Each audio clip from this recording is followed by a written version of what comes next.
Merci pour votre confiance et fidélité à la chaîne mère. Il est 13 heures à Bamako, la même heure partout au Mali.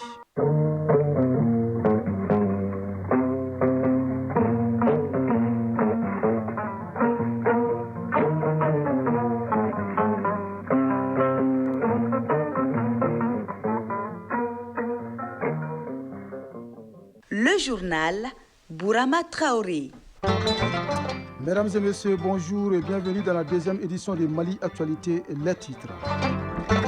La nouvelle raffinerie d'or du Mali sortira de terre dans quelques mois. Le président de la transition a posé ce matin la première pierre de l'infrastructure qui aura une capacité de 200 tonnes d'or par an. On en parle avec Nyanya Ali Traoré qui sera en direct dans cette édition. Plus de 350 000 candidats affrontent depuis ce matin les épreuves du brevet des techniciens. Sur les 1842 centres à travers le pays, règne un climat de sécurité et de sérénité. Le constat de nos différents reporters dans cette édition. Au Ghana, le gouvernement reporte l'application d'une nouvelle taxe sur le carburant qui devait entrer en vigueur ce 16 juin. Les autorités ghanéennes craignent une hausse du prix du pétrole à cause des tensions géopolitiques actuelles. Plus rien ne semble arrêter la guerre désormais ouverte entre Israël et l'Iran. Les deux pays restent sourds aux appels à un cessez-le-feu. Le championnat national de football Ligue 1 referme ses portes. La 26e et dernière journée a pris fin hier. Le stade malien de Bamako, champion 2025, a reçu son trophée doublé d'un chèque de 30 millions de francs CFA. Notre armée, notre fierté, plus qu'une simple affirmation, ce sentiment animait les artistes maliens aux premières heures de notre indépendance. Aujourd'hui, le même amour continue et se renforce au moment où l'armée fait face au terrorisme. C'est le grand format de cette édition et c'est tout pour les titres. Le président de la transition, le général d'armée Assimi Goïta, a posé ce matin la première pierre de la nouvelle raffinerie d'or du Mali. L'infrastructure est le fruit de la coopération entre le Mali et la Russie. Elle doit permettre à notre pays de contrôler la production d'or et la traçabilité de l'exploitation artisanale. Bonjour Nana Aliou Traoré. Bonjour Bourama Traoré. Je le disais, la nouvelle raffinerie d'or du Mali sortira bientôt de terre. Le chef de l'État vient juste de poser la première pierre. Vous étiez présente. Qu'est-ce qu'on peut retenir? Oui, écoutez, la production de 200 tonnes d'or par an sera bien possible dans très bientôt au Mali. La pose de la première pierre de la raffinerie d'or du Mali redonne de l'espoir aux populations sorties massivement ce matin pour l'événement. Nous sommes à Sénou, en commune 6 du district de Bamako. Il est presque 10 heures quand le chef de l'État arrive sur les lieux, juste après le Premier ministre, chef du gouvernement, le président du CNT ainsi que d'autres personnalités de la République. Les anonymes étaient également nombreux sur place, tous convaincu de l'importance de cette cérémonie qui permettra au Mali d'asseoir encore plus sa souveraineté économique. La réalisation de cette raffinerie, selon certains, va résoudre les problèmes de chômage d'une part et d'autre part permettre surtout aux Maliens de profiter pleinement de cette ressource minière en ayant une traçabilité sur les sorties. Le ministre des Mines, dans son allocution, a rappelé à l'assistance tout l'intérêt de cette usine pour le Mali. Amadou Traoré de souligner qu'il y a 6 mois seulement, le président de la transition inaugurait à Goulamina la première mine de lithium du Mali et aujourd'hui, poursuit-il, le général d'armée Assimi Goïta marque de façon indélébile un autre tournant majeur de la transformation souhaitée du secteur minier malien. Précisons que cette volonté présidentielle a pour but d'échapper au piège de la monoculture de l'or et au cycle de la dépendance extérieure. Le partenaire est la société russe Yadran et Swiss Investment Company. L'État détiendra 62% du capital social tandis que le groupe russe interviendra en tant que partenaire stratégique et investisseur. Le président Goïta a d'ailleurs encouragé le renforcement de ce partenariat gagnant-gagnant entre nos deux pays. Il a aussi mis l'accent sur sa vision de faire des ressources de notre sous-sol le fondement économique de notre développement durable. La cérémonie a pris fin par un bain de foule. Le président Goïta a fait le tour de l'espace aménagé pour l'occasion afin de saluer ses concitoyens venus l'acclamer et le remercier pour tout ce qu'il fait pour le Mali. Bourama Traoré. Merci Nyanya Aliou Traoré. On vous retrouve à 19h30 pour d'autres précisions sur cette cérémonie. Autre actualité nationale, l'ère de compter sur ses propres efforts a sonné pour les candidats au brevet des techniciens. Les épreuves ont débuté ce matin sur l'ensemble du territoire national. Sur la ligne de départ, ils sont 350 409 candidats répartis entre 1842 centres. À Bamako, le ministre de l'Éducation nationale a lancé les épreuves au centre de l'ESICA où composent 554 candidats. Fadem Bakita y était pour Mali Actualité. Brevet des techniciens BT1 et 2, session de juin 2025, c'est l'évaluation des cours dispensés durant l'année scolaire 2024-2025. Les candidats admis décrochent leur diplôme de technicien et peuvent être des cadres de l'État ou entrepreneurs autonomes. Après l'ouverture de l'enveloppe contenant l'épreuve de dissertation adressée aux candidats qui composent en électromécanique spécialité industrie au centre de l'ESICA, le ministre leur demande d'imprimer l'excellence à travers l'effort personnel. Amadou Sy Savané, ministre de l'Éducation nationale. On a lancé la première épreuve et on a adressé des mots d'encouragement aux candidats. Les autorités attachent la plus haute importance à l'organisation, au déroulement et à la proclamation de leurs résultats. Donc nous sommes dans ce centre pour encourager les élèves, pour apporter les mots d'encouragement des autorités. Ce que j'ai rappelé aux surveillants, et dit qu'on a eu quelques petits soucis, heureusement rapidement maîtrisés avec certains surveillants pendant le déroulement du DEF. Je ne voudrais pas voir ces imperfections se reproduire. Quand on vous a investi d'une certaine confiance, il faut vous mettre à la hauteur de cette confiance. C'est très important. Un enseignant, c'est d'abord la rigueur, c'est l'intégrité. Auparavant, des dispositions avaient été prises en amont pour minimiser la fraude et autres incidents pouvant entacher la crédibilité des examens. Fidèle Adama Keita, président du centre de l'ESICA. Tout se passe bien. Très franchement, on ne peut rien signaler comme incident. Nous avons 554 candidats, 19 salles, y compris les candidats libres et les candidats irréguliers. Ils sont 30 par salle. Nous restons derrière les textes. Il y a une décision 00539 en la matière et qui dit que aucun effet, sauf ce qui est utilisé dans la salle, n'est admis. Ces futurs sortants des écoles techniques et professionnelles sont soit des cadres de l'État ou des entrepreneurs autonomes, source d'emploi d'autres jeunes diplômés ou non. Dans le Mali profond, les épreuves du BT se déroulent également dans la sérénité. Première escale, Ségou, où plus de 2000 candidats composent dans les calmes. Les autorités régionales ont fait le tour de quelques centres pour prodiguer des conseils aux candidats qui ne doivent compter que sur leurs propres efforts. De la capitale de Balança, une correspondance de Amidou Diallo. Les examens du brevet des techniciens, première et deuxième partie, démarrent normalement dans la région de Ségou. Un constat fait par le Conseil aux affaires administratives et juridiques du gouvernorat de Ségou, accompagné d'une forte délégation. Et c'est au lycée Abdoul Karim Kamara, dit Cabral, qu'il a ouvert la première enveloppe contenant le sujet de comptabilité. Mohamed Abouakrin Ag Mohamed Ali, conseiller aux affaires administratives et juridiques du gouvernorat de Ségou. Nous venons de visiter deux centres, à savoir le lycée Cabral et le lycée technique. Donc les épreuves ont bien démarré correctement. Les candidats sont présents et les épreuves ont été lancées. Le dispositif sécuritaire aussi a été pris en compte, comme la situation l'exige.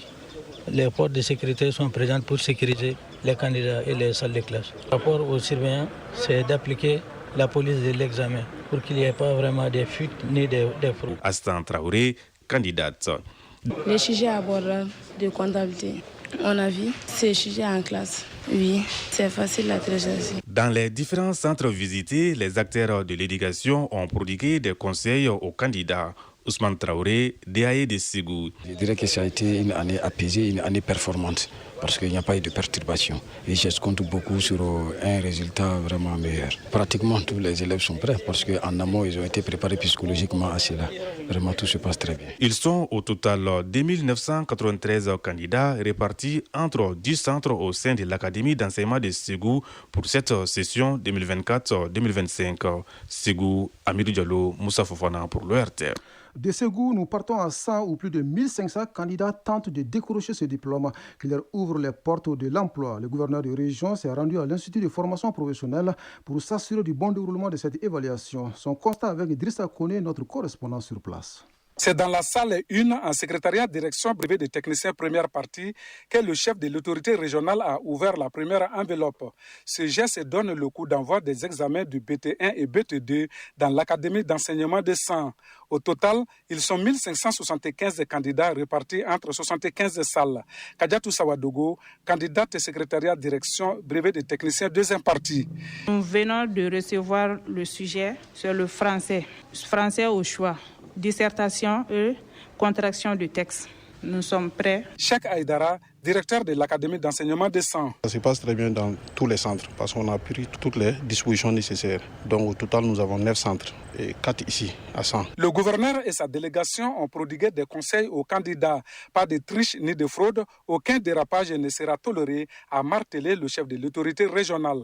Colonel-major Ousmane Sangaré, gouverneur de la région des Sangs. Je salue les enseignants qui ont tout mis en œuvre pour qu'il n'y ait pas cette année des sorties qui perturbent un peu le cours. Donc je pense que les candidats n'ont pas à se plaindre parce que de chaque côté, les dispositions ont été prises pour le bon déroulement des examens. Donc on leur demande tout simplement de faire un travail personnel parce que l'État et les enseignants ont déjà fait ce qu'ils devaient faire.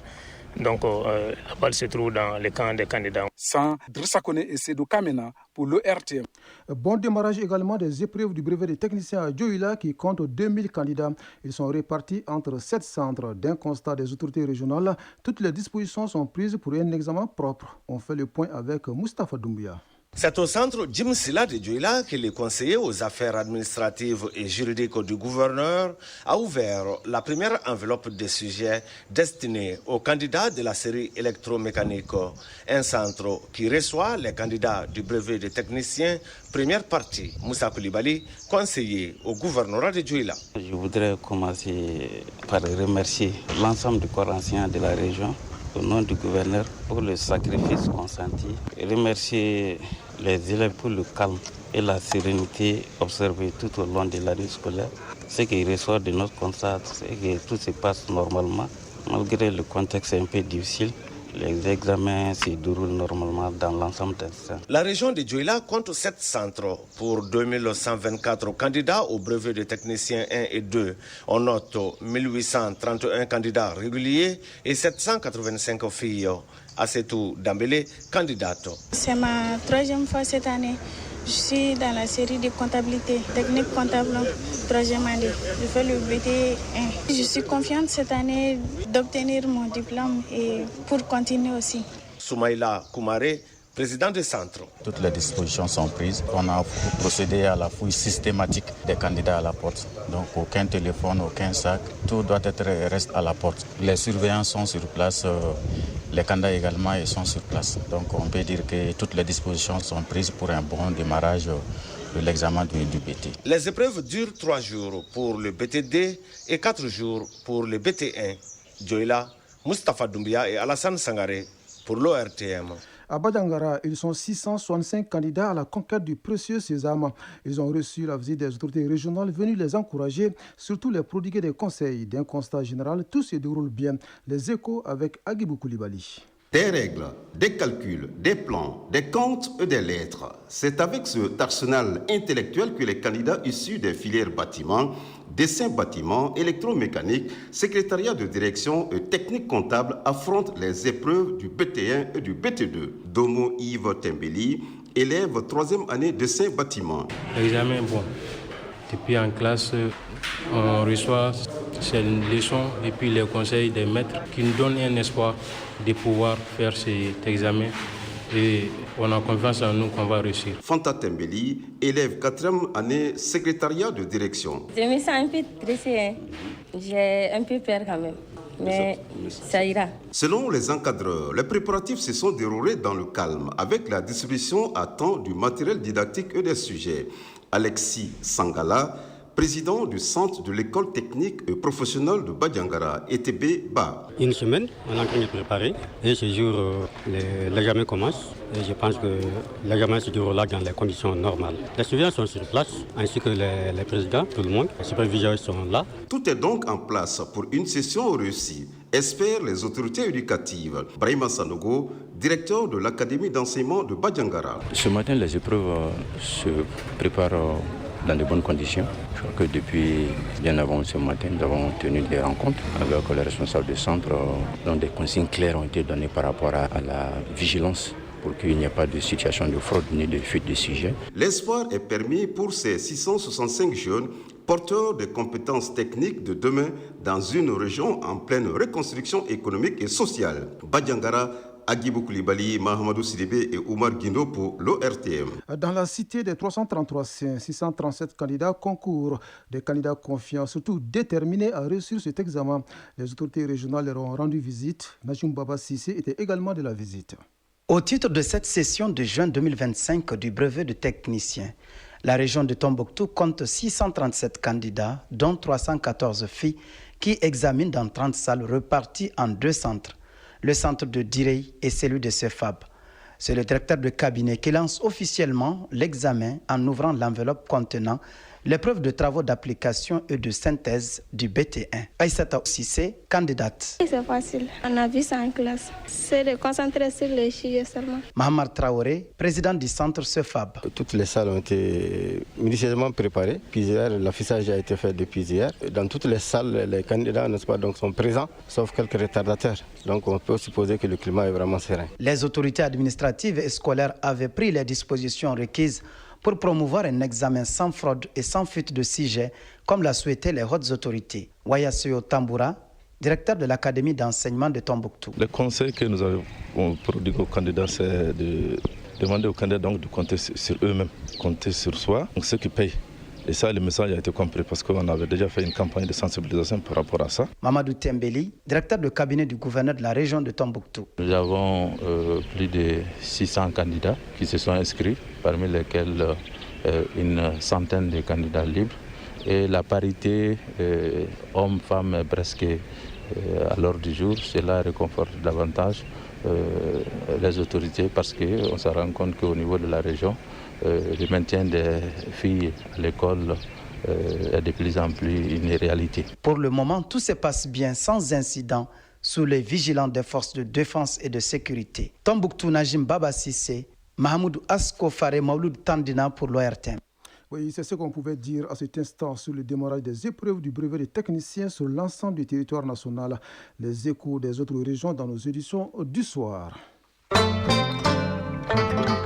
Hors du Mali, au Ghana, le gouvernement a annoncé ce week-end le report de l'application d'une nouvelle taxe sur le carburant qui devrait entrer en vigueur ce 16 juin 2025. Une décision saluée par les détracteurs de cette nouvelle taxe.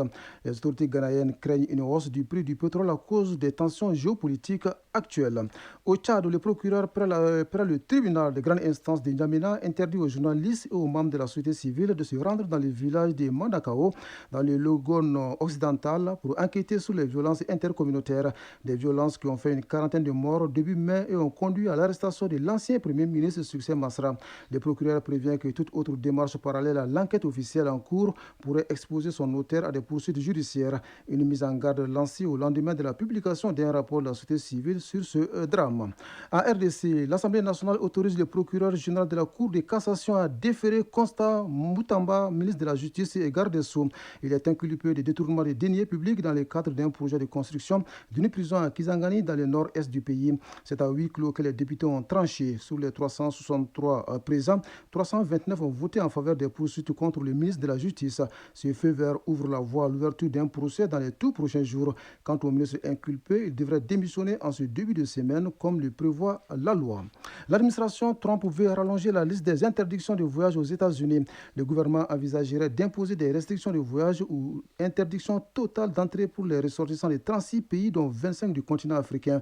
Washington souhaite que ces pays remplissent certaines conditions de sécurité. Ils ont donc 60 jours pour se mettre en règle. Enfin, Iran et Israël poursuivent leurs attaques. Les deux armées exhortent les populations à se mettre à l'abri. Alors que le nombre de civils tués augmente de part et d'autre, au moins 224 personnes ont été tuées en Iran, dont des dizaines de femmes et de nombreux enfants selon le ministère de la Santé. Côté israélien, 24 morts et des centaines de blessés sont à déplorer depuis vendredi selon les autorités.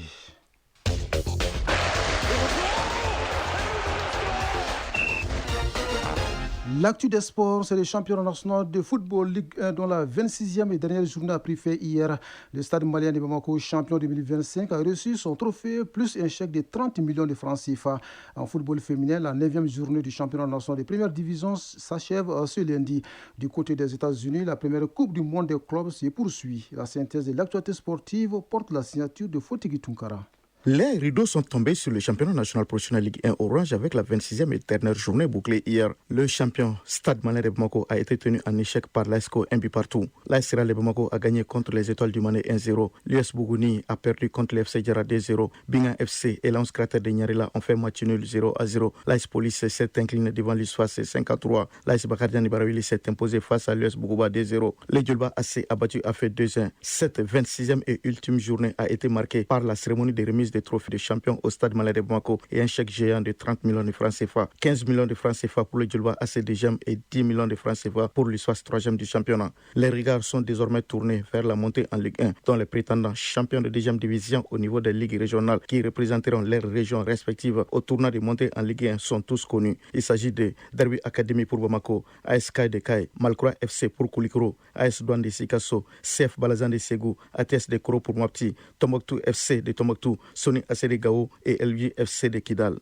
Le championnat national de football féminin boucle sa 9e journée cet après-midi avec la rencontre Amazon Commune 5 AS Momo de Sikasso. Déjà, quelques résultats ont été enregistrés. L'AS Real a atomisé Tigres de Kai 9-1. L'USFAS a laminé Centro UFC 7-2. L'AS Police a courbé les chines devant l'AS Mandé 2-1. Teria AC est tombé devant les Super Lions d'Amdala 2-1. Soudou Baba et l'AS Entente de Srakro Megetana se sont neutralisés 2 buts partout. La Coupe de la COSAFA a connu son épilogue avec le sacre de l'Angola. En finale disputée hier, l'Angola a battu l'Afrique du Sud par le score de 3-0. Tenant du titre, les Angolais conservent ainsi leur trophée aux grandes dames des Sud-Africains devant leur public. En match de classement, les Comores ont gagné contre Madagascar 1-0. Pour rappel, la Zambie est le pays le plus titré de la compétition avec 7 titres. En Coupe du Monde des clubs, le groupe D effectue sa première sortie ce lundi. À 19h, les Anglais de Chelsea joueront contre les Américains de Los Angeles FC. Aux environs de 1h du matin, les Tunisiens de l'Espérance sportive défieront les Brésiliens de Flamengo. Mais avant, à 22h, se jouera le deuxième match du groupe C. Boca Juniors d'Argentine affrontera le Benfica de Portugal. Dans l'autre match de ce groupe hier, le Bayern Munich a écrasé Auckland City de la Nouvelle-Zélande par le score sans appel de 10-0. Dans le groupe B, le PSG a dominé l'Atlético Madrid 4-0. En match d'ouverture dans le groupe A, dans la nuit de samedi à dimanche, le National Al Ahly d'Égypte et l'Inter de Miami des États-Unis ont fait match nul 0-0. Notre armée, notre fierté. Plus qu'une simple affirmation, ce sentiment animait réellement les artistes maliens aux premières heures de notre indépendance. À travers des semaines nationales, des biennales ou autres tribunes, des hommages ont été rendus aux forces de défense et de sécurité du Mali pour leur bravoure et esprit patriotique. Aujourd'hui, les mêmes amours continuent et se renforcent au moment où l'armée fait face au terrorisme. Nous sommes allés à la rencontre de quelques artistes, leurs témoignages dans ce grand format signé Moussa Kamara.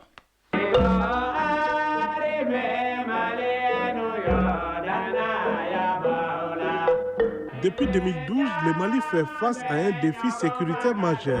Face à la montée de l'extrémisme violent, les forces armées maliennes sont en première ligne. Dans ces contextes difficiles, le soutien de la population est crucial. Chacun de son côté apporte sa pierre à l'édifice. C'est le cas de l'artiste Djeneba Seck.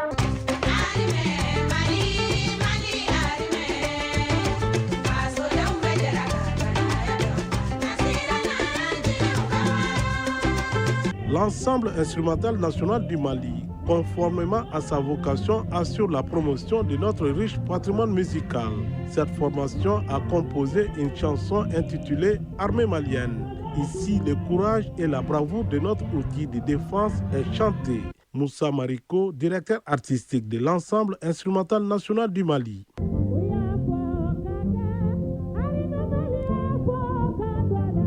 En cœur déjà, ils disent que il y a fort caquet. L'armée dit qu'il va venir sauver le Mali, les Maliens. L'armée est venue faire ça.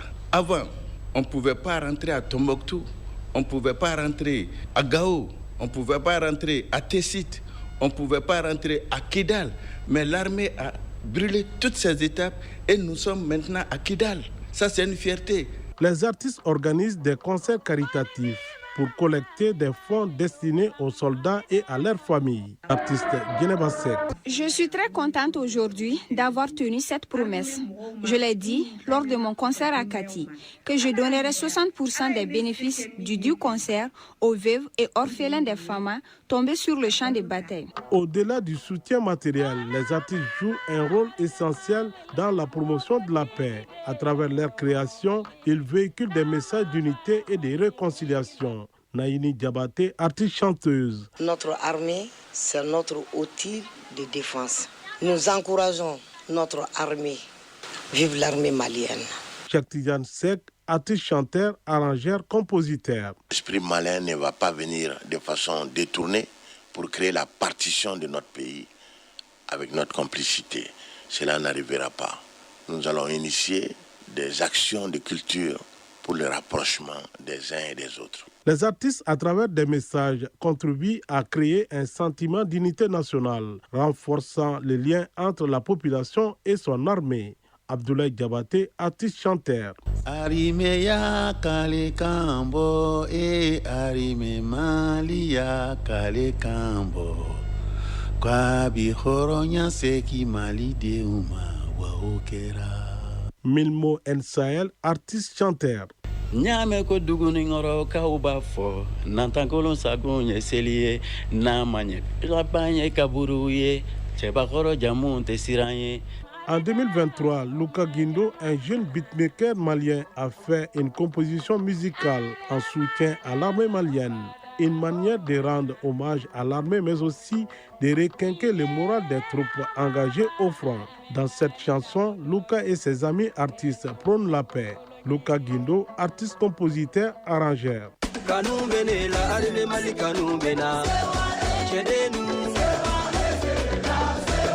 J'ai fait une chanson pour galvaniser l'armée malienne au front. Dans un pays en crise, l'art se révèle être un puissant vecteur de soutien et de résilience. Les artistes maliens, par leur engagement, montrent que la culture peut nourrir l'esprit de défense et d'unité nationale.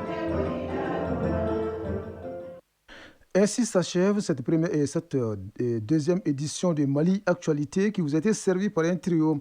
À la mise en onde, Absé Traoré, à la mise en ligne, Badji Touré et au micro, Brahma Traoré. Et juste après moi, Kani Keita s'installe pour la lecture des avis et communiqués. Les prochains rendez-vous avec l'information, c'est à 19h30. Merci à vous de nous avoir suivis. Très belle fin de journée à vous, où que vous soyez.